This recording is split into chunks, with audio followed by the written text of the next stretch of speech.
Alright, you guys, now it's time for the best. Top 14 best superhero movies ever.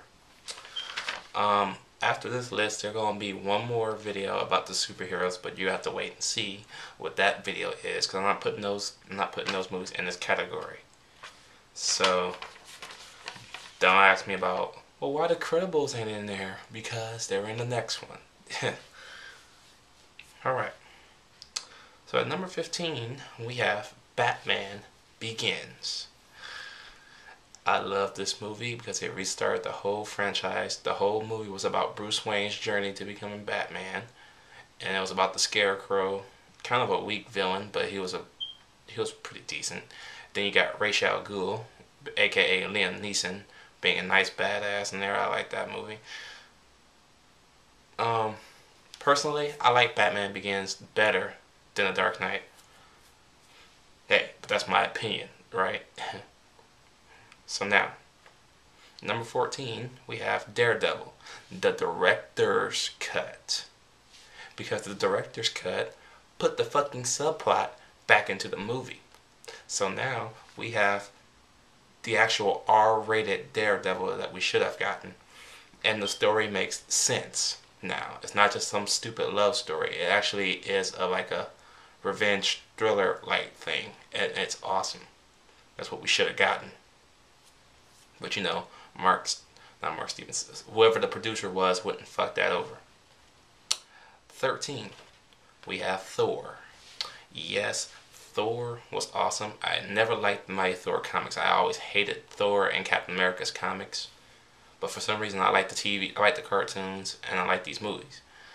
But Thor was awesome. Chris Hemsworth is the best Thor I've seen. Natalie Portman was kind of useless. The action was good, very good. It wasn't too long and it wasn't too short. It was just right. So I give it my hats off for that. Number 12, Kick-Ass. What more did I have to say about Kick-Ass that I didn't say already? Kick-Ass was just an awesome movie. Okay? Whoever don't have or seen Kick-Ass, you need to go see it. Okay? Whoever doesn't like it needs to be shot in the butt. Because Kick-Ass is one of the best R-rated superhero movies since Watchmen. That's right, I said it. So, Kick-Ass. Number 11, The Punisher, 2004. AKA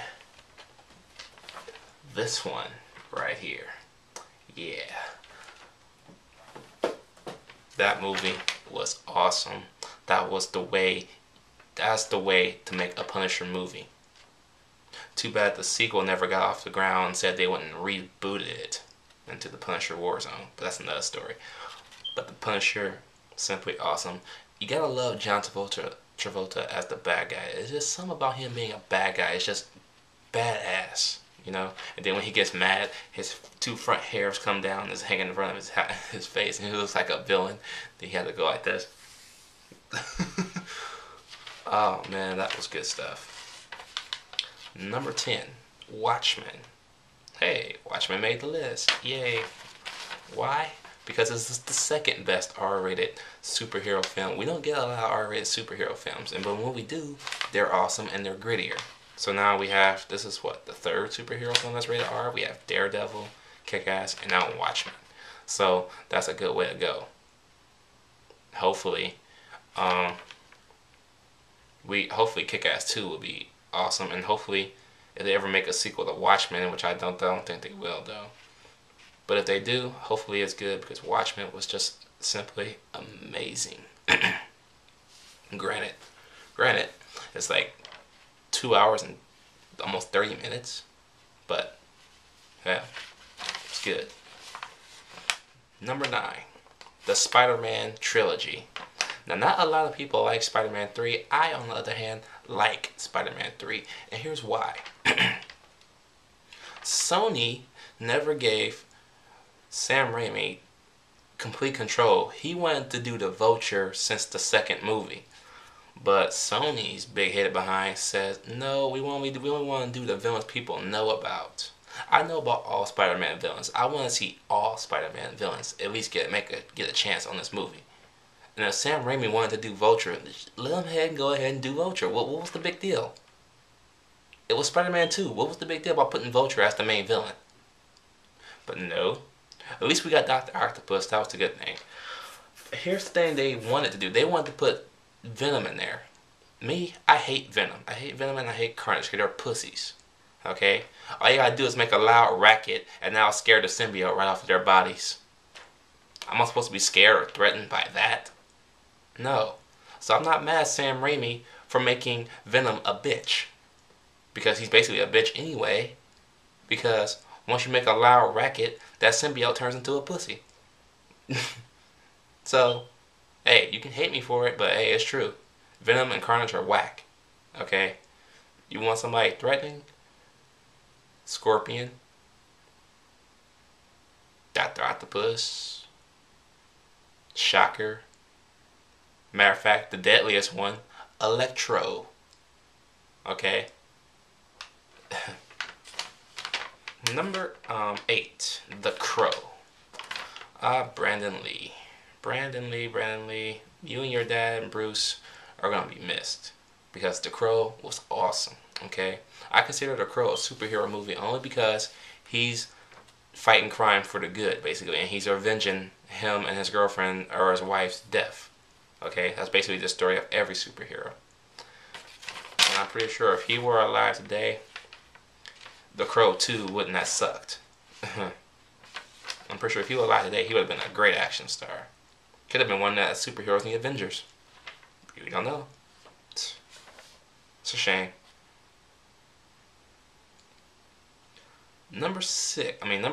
What was this? What was that, 8? Number 7. Captain America, the First Avenger. This is one of the best movies ever created by Marvel Studios. You couldn't ask for a better and real Captain America movie than this. Okay? Chris Evans shined in this movie. Everybody had doubts about Chris Evans playing Captain America. I had no doubts in nobody. I doubt nobody. Okay? I give everything a chance. I just gonna go, oh well, this ain't gonna, it's not gonna work. It's not gonna work this way. Daniel Radcliffe ain't gonna be good in this movie because he only being seen as Harry Potter. People, grow up and get out of that shadow. You can play more than one things if you wanted to in Hollywood. Stop getting that old 50s. That's been worn out since the 50s. Okay? This is 2012. Grow the fuck up. Number 5. All 5 X-Men movies. X-Men, X2, X-Men The Last Stand, Wolverine, and First Class. I like all of them. Okay? I'm not one to hate on something because they change a little bit of stuff. For one thing, I kind of praise Bryan Singer for putting that many heroes in there, for giving us Angel, actually letting, what's her name? Ellen Page use her fucking powers to go through walls and shit. For actually putting Beast in the fucking movie. Fucking Juggernaut.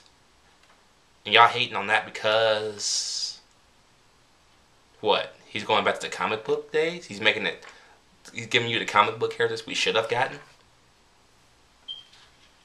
I don't know. You people are weird. But okay. Number 4. Iron Man. Yes. The second best Marvel movie since Captain America. Unfortunately, the sequel had to suck because it was rushed. Sequelitis. But Iron Man was great. Jeff Bridges was good as the bad guy. What's her face? Gwyneth Paltrow was hot, as always. I still say Terrence Howard should have been War Machine. I'm just saying, fuck you, Paramount. Yeah, because Don Cheadle was just too black. What's his name? Robert Downey Jr. looks exactly like Tony Stark, man. That was spot on. Spot on. Just all around a good movie. Number 3. The Incredible Hulk. Come on. Basically took the comic book and the old 1960s TV show or 1980s TV show and put it together to make this awesome thing right here. And then the Hulk doesn't look like a fucking cartoon character like he did in the 2003 version. He actually blends in with the movie. You have the Abomination, aka Tim Roth. What's not to love? Number 2. Or was that 3? Oh, I was on number 5, so Ironman was number 4, Incredible Hulk was number 3. Something like that, I got confused, oh well. Anyway, the next ones are Superman 1, 2, and Returns. Not a lot of people like Superman Returns. I don't know why. It's the exact sequel to Superman 2. And no, Superman is not a stalker. All he did was look at him through a window or through his x-ray vision. That's it. And then he took off. It's not like he went constantly for the last 2 hours and something minutes going around looking for him and shit. Where's Lois Lane at? Where's she at? Huh? Where's she at? You seen Lois Lane? No. Fuck you. That's a stalker. All he did was listen to their conversation and took off. That's it.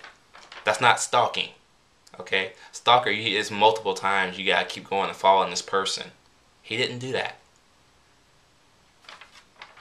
Grow up, people. Grow the fuck up. You people are stupid. Not my subscribers. I'm talking about everybody else out here who says this shit. And the last but not least, we have Batman and Batman Returns. I love Tim Burton, okay? I like most of his movies. I don't like all of them. And it's going to show in these other new videos I'm going to have coming. But Batman and Batman Returns were the shit, okay? Michael Keaton will forever be the best Batman. Christian Bale is the best Bruce Wayne, okay? The best Alfred? Oh man, the best Alfred. I probably have to say Michael Caine is the best Alfred. But other than that, you can't go wrong with Michael Keaton. Michael Keaton had the voice, okay? He didn't have to talk like this for 2 hours. He was like, hey everybody, what are you doing? What's up? I'm Bruce Wayne. Who are you? I'm Batman. That's it. He had to go for 2 hours and 20 minutes. Oh man. That's why I love Batman Returns. And then he had the actual Batmobile. That Batmobile was badass.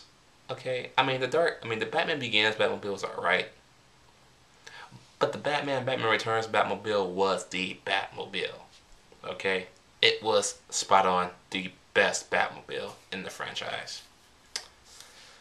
And fucking Michelle Pfeiffer, Jack Nicholson, Danny DeVito, the 3 best villains of the franchise. I mean, come on.